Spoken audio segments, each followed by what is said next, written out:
Hey everyone, it's Nate here with Element Van Life. I just wanted to do my Tuesday Q&A video. The way it works, I do these every other Tuesday. Just post your questions in the comment section below, and then I will answer them in the next Q&A video.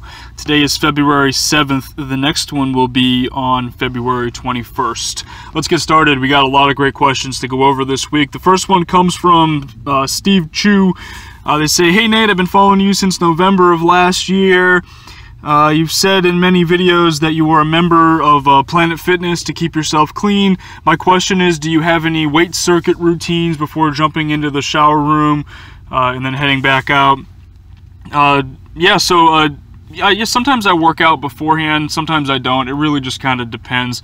I don't really have too much of a routine or anything like that.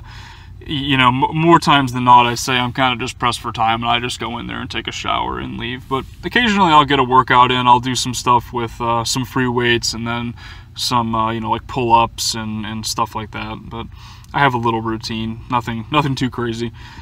Next question comes from Thorderus K. They say, "What drone do you use?"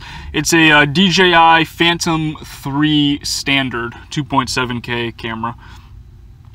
Next one comes from Paul H. They say, "How long does your propane fuel canister generally last you, and how often are you using it?" So I don't use it that often. I've been trying to cook more, and I still don't really cook that often, unfortunately. But I'm about to use it a little bit later today. I'm going to warm up some leftover Chipotle. But yeah, I mean, to answer the first part of the question, it lasts a long time. I think the one that I have now, I've had since I was in North Dakota. And like I said, I don't cook that much, but at the same time, I'm still using it probably once a week, and that's a long time ago. So, I mean, I think you could probably stretch these like 2 weeks, maybe even 3 weeks of using it 2 times a day. They're that efficient. They're pretty incredible. The next one comes from Chris D. A great channel, Nate. I love the videos. Thank you. I'm working on building a little kitchen in my Xterra. After watching your build video, I see that yours is almost flush with the wall. Does it bang or squeak at all, and is it fastened to the wall or just to the sleeping platform? So to answer the second part, it's just fastened to the sleeping platform. I don't have it tied into the frame or the wall of the Element here. It does squeak a little bit. It doesn't bang. I wouldn't say that it's any loud noises or anything like that. It's just occasionally, yeah, I mean, it's a little squeaky when you're driving around. I think part of that is because stuff is moving around here and there and stuff like that. But then also, yeah, a little bit because it's, you know, it's not obviously part of the Element or anything like that. But it's nothing too noticeable. It's not that bad or anything like that. But it does. I mean, it makes a little bit of noise. It's not perfect. Definitely is okay though. Sorry if this has been answered before. Next question comes from Cockrum Videos. Curious about the type of drone. Like I said, it's a DJI Phantom 3 Standard Edition. Next question comes from Ruby. What are your views on rest stops along major highways? Are they good or bad for overnight parking in a minivan or camper van? I'm taking some trips soon and I'm curious about my options. Also, have you considered Patreon? Great videos, very insightful, and your voice is great. Thank you. So yeah, to answer the first part of the question, I'm totally cool with rest stops along major highways. I've stayed at them many times. A lot of Pilot Flying J's and Love's travel stops and things like that. Yeah, I definitely have stayed at those before. I think that they're pretty good for the most part for overnight parking. More times than not, when I pull into one of those, there's going to be RVs there and even like camper vans and stuff parked there, Class Bs. You see them all the time. So I usually just squeeze right in and don't really have any issues. They are a little loud because trucks are moving in and out all night, but I'm a pretty deep sleeper, so it doesn't bother me. When I'm traveling, I don't mind staying at them at all, and I do try to make it a point to stay at them every once in a while when I'm on the road. And then regarding Patreon, I have considered it, and I'm thinking about starting one. I'm not 100% set on it yet, but if I do, I will put a link in the descriptions of my videos and stuff like that and go from there. But I'm familiar with it, and I've definitely thought about it. Next question comes from Tiff Lozen. They say, how hard is it to wire the solar panels and batteries? It's not too hard. It really isn't. I actually just released a video, probably after you asked this question here, but about my solar system. So if you check that out, it definitely goes into detail about how it's all set up and how it's all wired and everything like that. Next question comes from Korean Jindo. They say, so sorry about the error in the wording of my previous question. You responded nonetheless, and I appreciate it. You're correct. I wanted to know. So this is the video from last week about surfing videos, and Yeah, definitely. I definitely want to try to post some more too. I mean, obviously I'm pretty far from the ocean right now, but if I do get back to the ocean, I'll definitely include some more surfing videos for sure. And then, new question, have you considered being a work camper? Yes, I actually worked at the sugar beet harvest in North Dakota in October as a work camper up there, and it was a really, really great experience. I'm possibly thinking about going back next year, depending on how everything works out and everything, but definitely work camping has been on the radar and is on the radar for this year. Another new question, can you do a video with family members or friends asking them about their opinion on your lifestyle? That's an interesting video idea. I've never actually thought of something like that before. My family doesn't know about my YouTube channel, so that wouldn't work with them. I mean, if they do know about it, it's not because I told them about it. I don't think that they would approve of it at all, so I don't really mention it with them. And then friends, you know, similar sort of circumstance. I don't know how involved they want to be with the YouTube channel or anything like that, so I'm not 100% sure about that. I'd have to think about it more, but that is an interesting idea. Thanks for the suggestion. And then it also says I'm a Honda Element owner, but I never consider living in it. Props to you. Thanks. Love the Honda Element. Next question comes from Greg Sims. They say, hey Nate, I remember a few months back you had problems starting your Element. Were you able to solve the problem? My 2006 Element has the intermittent problem where you try to start and the dash lights up but the starter is silent. Sometimes you hold the key on, start for 5 seconds, and it will start. Other times I have to turn it on for 10 or more times before it eventually starts. Yeah, I just replaced the starter and it seems to have solved the problem. I did pull an engine code a little bit after that, like 2 weeks after that, with my little OBD2 scanner that showed that there was an issue with the ECM, the engine control module. It could have been due to the terminals being really, really corroded on the battery. I never replaced the battery, I just really cleaned them, and the check engine light hasn't come on since then. It's been a couple of months, so I don't really know. Eventually I'm going to get a new battery and try to fix up the terminals and make sure they're not too corroded and stuff, and hopefully that removes that problem. But yeah, I don't know, maybe it's an issue with the starter. It could also be an issue with power going to the starter. I don't know. I'm not really sure. I'm certainly not an expert on any of these things. I just do the best that I can to work on it as much as I can, and that's kind of it. Next question comes from Gary Cole. They say, hi Nate, I've seen all your vlogs, and a question that is never asked, I think, is why did you come down to New Orleans for school in the first place? Thanks, and keep up with the lifestyle. Yeah, I came to New Orleans for school originally. I mean, I had applied to a lot of different schools, and I mean, Tulane was probably one of the better schools that I got into. I wanted to get away from Massachusetts. I wanted to get away from the Northeast. It was cold. I wanted to go on an adventure and experience something different. So I think that's probably the biggest reason why I came down here. I remember coming down to visit Tulane and just kind of falling in love with New Orleans pretty quickly, and knowing that this was the biggest adventure that I could possibly have, and the best experience that I could have, and in the end it worked out. I don't regret going to Tulane at all, except even though I'm in massive amounts of debt and I'm going to have student loan debt for the next however many years, you know, I don't regret it. It was a good experience, and it made me a lot of who I am today. So I love New Orleans. Next question comes from Gary G. They say, Nate, maybe an update on how many miles the Element has every other questions and answers video, either at the beginning or the closing. That's a good suggestion. It's at 131,000 right now. Also, how does your Honda do in going up and down mountains since you're fully loaded? Keep up the good videos. Thank you. So, yeah, in terms of, I haven't noticed any sort of issues or anything like that.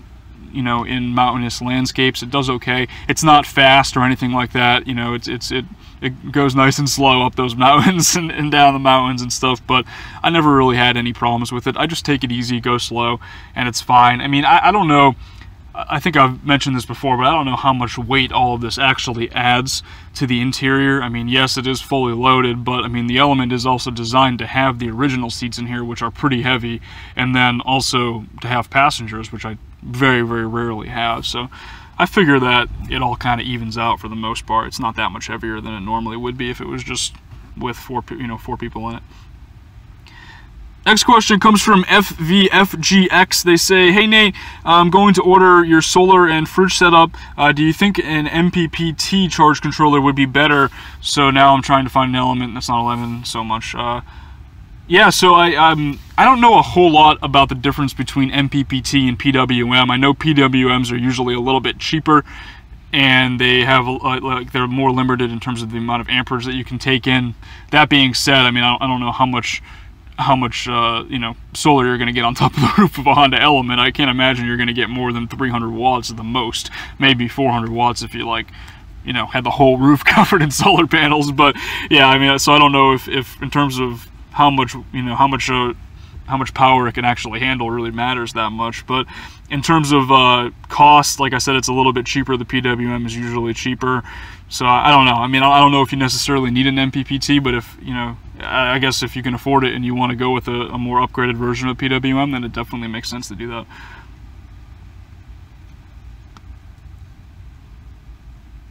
I know for a PWM controller that the voltage is supposed to match the actual voltage of your battery system. So if you have a 12-volt battery system, you can only use one 12-volt battery. But I don't know. I'm not, like I said, I'm not super educated on that, the differences. The next question comes from the Freedom Van. They say, how do you keep the tube to stay at the bottom of your water tank, the tube that sucks the water and brings it up to the faucet? Look forward to seeing you next time you're in Cali. Definitely, man. I'm looking forward to it for sure.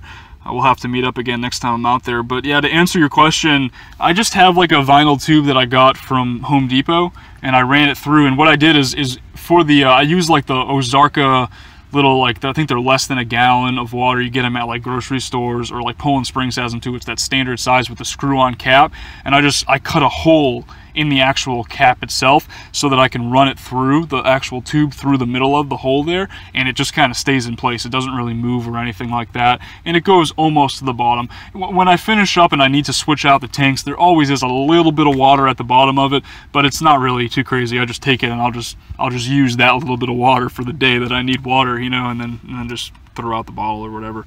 But I'm going to do a video about my sink system soon, probably at some point next month, but look out for that. I'm gonna go into more detail on that as well, because a lot of people have been asking about it. The next question comes from Michael Hester. They say, "Hey mate, hey Nate, I must say you have a great way of talking, very entertaining to watch your videos." Thank you.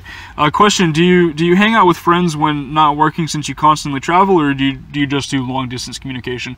So right now I'm in New Orleans, and I have been here since October. I plan to be here for probably another couple of months.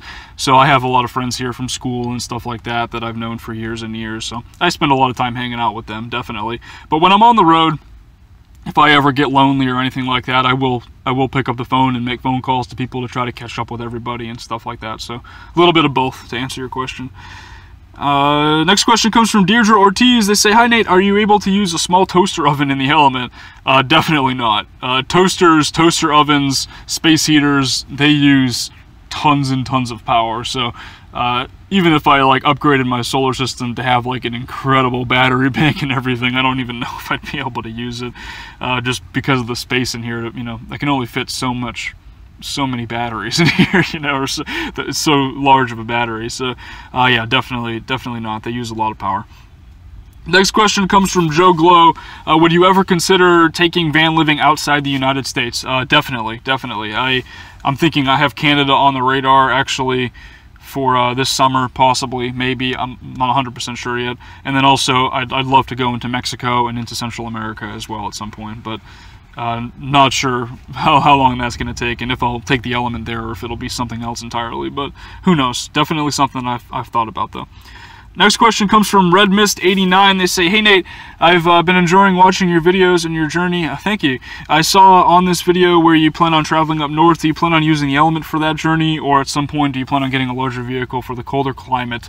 If I do go up north, it's going to be in the summertime. I'm not going to go up there in the winter, so I'll wait until the weather warms up, and then yeah, I would probably take the Element, unless something happens to it or something like that. I need to get a different vehicle.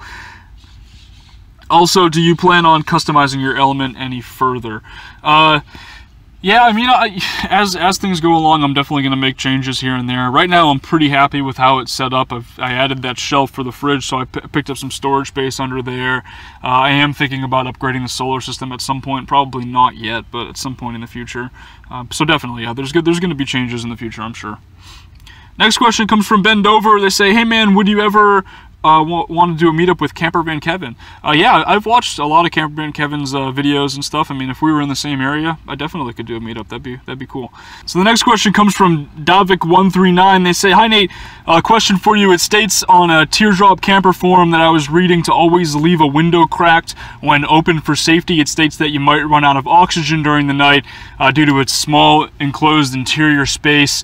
Do you always leave a window cracked open, or is that not really a concern in your vehicle?" Yeah, I very rarely leave a window cracked. Sometimes I'll pop open the sunroof, but for the most part, I leave everything closed, just because it's quieter, and you know, in case it rains or something like that. I don't know. I don't really feel the need to do that, but. And I don't think I've lost any brain cells or anything like that, and I'm not dead yet, so I guess that's a good thing. But yeah, for the most part, I don't know. I don't really feel a need to do that. I guess maybe the Teardrop campers are a little bit smaller, or maybe they're more airtight than the Element is. Like the Element has all the vents in the front, so, and it's not like I'm in here for that long. It's, you know, at the most 8 hours or so before I turn the vehicle back on, maybe 9 hours before I turn it back on and get some air flowing in here. So. Yeah, but I don't usually do that. Next question comes from Cool Your 2 Foots. They say, "I know that you said you were an introvert, but if someone said they wanted to be your van life buddy, would you allow them to be?" Van life buddy being somewhere that travel places together, maybe in the same vehicle or separate. Yeah, I mean, I'm not opposed to traveling with other folks. I traveled with one of my friends for a little while back when I was in Yellowstone. We spent a few days exploring together and stuff, and that was really fun. That was really awesome. I like the idea, I guess, of having separate vehicles, because then you're kind of able to go in your own separate ways when you get sick of each other, and then, you know, meet back up later or whatever. But yeah, so separate vehicles probably better than being in the same one, especially because the Element's really pretty small in general anyways. But yeah, I mean, I'm not opposed though to traveling with other people, but I mean, I am an introvert, like you said, so I do like to have some time alone as well. So separate vehicles would obviously make more sense in that sense. They also asked another question. They said, "If you could buy another vehicle instead of the Element, what would it be? Also, what is your dream vehicle?" Yeah, that's. I feel like I answer this question differently every time I get asked it, but you know, if I do move up from the Element, I'm thinking of going into like a cargo van of some sort, probably like Ford Transit Connect, Nissan NV200 size cargo van, or possibly just moving into like a high top conversion or like a Class B or something like that. I do like the idea of being able to like cook inside comfortably when it's like raining out like it is today and stuff. I think that would be a pretty good thing. So I you know, dream vehicle, probably like an older Road Trek or something like that. Maybe one of like the newer Sprinter Class B conversion vans, you know, Class B RVs. They're really expensive though, like we're talking like $100,000, so I don't know if I could ever justify spending that much money on a newer Class B, but definitely something that would be pretty cool to have, I think. Most important thing for me though is always being able to fit in a parking spot, no matter what, a normal size parking spot, so I don't have to, you know, so I can park anywhere for the most part. Next question comes from Natural Real Nomad. They say, "Great Q&A, Nate." Thank you. Question for your next video: do you think San Diego is friendly to van dwellers based on your experience? Yes. Yeah, I think so. I mean, when I was in Southern California, in the San Diego area, in LA, it seemed like there were a disproportionately high amount of RVers and full-time van dwellers there than anywhere else that I've been in the entire country. Maybe more there than everywhere else total that I've seen. So I think that it's very common out there, and I think that it's more accepted in general. When I was in San Diego, I never really saw police giving van dwellers any trouble. I never had any issues with San Diego Police Department giving me any trouble. I think if you're stealthy and if you blend in and if you're respectful, I think that it's probably okay. I did have issues in parking lots. I noticed that like Walmarts were not open to people staying in there, more so out there. It just seemed like there were more signs, no overnight parking, that sort of thing. So they definitely seem against it, I guess maybe because people were taking advantage of the whole Walmart overnight thing or whatever it may be. But I mean, for the most part, from a police standpoint, from people in general, it seems to be more accepted and more normal out there. Next question comes from Patrick Funk. They say, "Hey, question, Nate. I've always noticed that slice in your hair. Is that a scar, or is it just the way you cut it? And if it's a scar, what happened? Keep it rocking." It's not a scar. I like to pretend it is. Like I say, it's like a crazy surfing accident or something like that, but it's not. I think it's just when I was a kid, I used to like comb my hair a certain way, and it kind of just made it like that. I don't know, but now I just cut all my hair off for the most part, unless I'm in California. So, yeah, I'm not really sure what it is. Do you ever, next question comes from Harrison Left, do you ever get worried about having all your valuables in the van and the possibility of it getting broken into while you are working or not in it? Love the videos, you're the man, thank you. So yeah, not typically, I don't really have that many valuables in here. If I'm working, my computer is with me. It's pretty much whenever I'm not in here, it's with me. So that's really the only real valuable thing I get. I mean, there are other things, but I don't really worry about it, like, because a lot of the time if I work somewhere, like I'm in a coffee shop, I'll go in there for a few hours and then I'll come back to the Element to like make lunch or to like get something that I forgot. I mean, I'm always like back and forth, or I can usually even sometimes see it from where I'm working from, because like, you know, it's just windows all around, you can see it outside. So I don't know, it doesn't really worry me too much. I'm sure that it's a possibility. I'm sure that it's something that will likely happen at some point in the future, but I guess I'll have to cross that bridge when I get to it. Hopefully it doesn't happen though. Next question comes from Mike Renfo. They say, hey Nate, love your work, by the way. Thank you. Anyways, I'm moving into my Chevy Tahoe next month by choice, and I was wondering if it would be uncool for me to use the name Tahoe Van Life for my channel. I may not even create a channel, but just in case. Yeah, that's pretty cool. Tahoe Van Life. Chevy Tahoes are really awesome vehicles. They're pretty cool. Also, come this summer, I'm going to be open to going pretty much wherever. I want any suggestions for my first adventure, preferably someplace that you know firsthand from experience. Home for me is Oklahoma, so I'll be leaving from there if that helps you any. Thanks, Nate, and safe travels. Yeah, so I mean, from Oklahoma, I can imagine it's going to get pretty hot in Oklahoma during the summertime. That's a big reason why I left New Orleans, was to go somewhere cooler. I ended up going to the West Coast because in San Diego, I mean, even in the summertime, if you stay by the coast, it's pretty cool. And then even more so as you go up the West Coast, like towards Central California and Northern California. I mean, it's a lot cooler during the summertime there. It's very mild, very comfortable. So, I mean, probably somewhere out there if you've never checked out that area before. I mean, ultimately that decision is up to you. I'd say definitely not staying in Oklahoma or anywhere in the South during the summer, though, is a good call. If you can and you want to go somewhere else, it would make sense probably to go west, north, or northeast, because it'll be cooler up there. Next question comes from David Davidson. They say, I'm new to your channel. I love your videos. Thank you. Anyways, where do you take the Element for regular maintenance, like oil changes? Any preferences? Usually for oil changes, basic stuff like that, I just go to like the cheap little like Take 5 oil change. There's a chain here called Take 5 oil change here in New Orleans. So I'll go there and get it done. Sometimes I'll take it to like another type of shop that does like the basic maintenance stuff.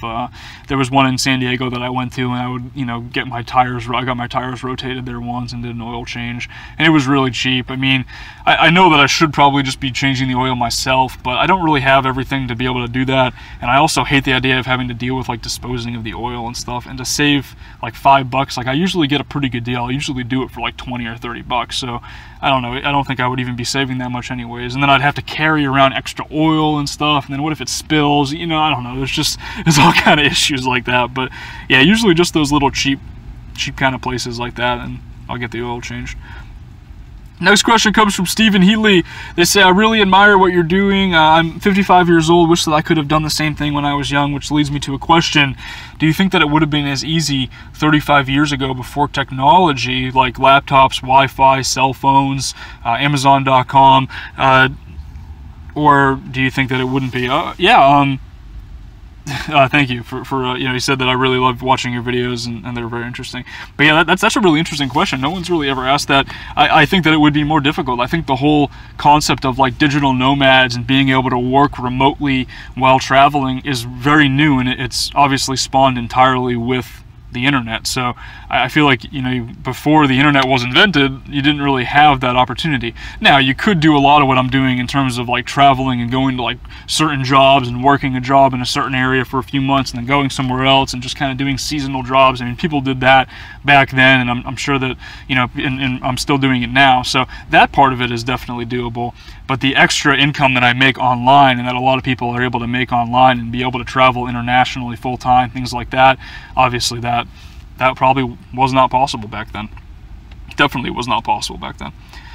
Final question comes from SK. They say, would you recommend full-time living in your car? So I think that that's as like an alternative, say if you don't have an SUV, if you have like a sedan or something like that. But yeah, I mean, if you are looking to kind of make that move towards minimalism, if you want to be able to travel full-time and you want to be able to get rid of rent and expenses and stuff like that, I think that it definitely makes sense. If you can fit everything that you own comfortably into like a sedan or a Prius or something, like a lot of people live out of Priuses full-time. It's very, very common. They're great vehicles. They get extra, you know, really great gas mileage, and you can fit a bed in there very comfortably and make it very comfortable. There's a lot of great videos and forum posts and stuff like that about people living in Priuses, and that applies for sedans. I mean, when I was looking at the Element, I had a Hyundai Elantra that I was thinking about moving into full-time and was considering doing, but I ultimately decided, because I had a loan on it, that it made more sense just to sell it, pay it off, and then take the extra money that I had and put it towards, you know, something a little bit cheaper like the Element and bigger, and it was more comfortable and definitely the right decision. But I mean, if you don't have a lot of stuff and you want to experience this lifestyle, then it makes sense to do it out of a car as well, definitely. So that sums it up for all the questions this week, guys. Thanks again for watching.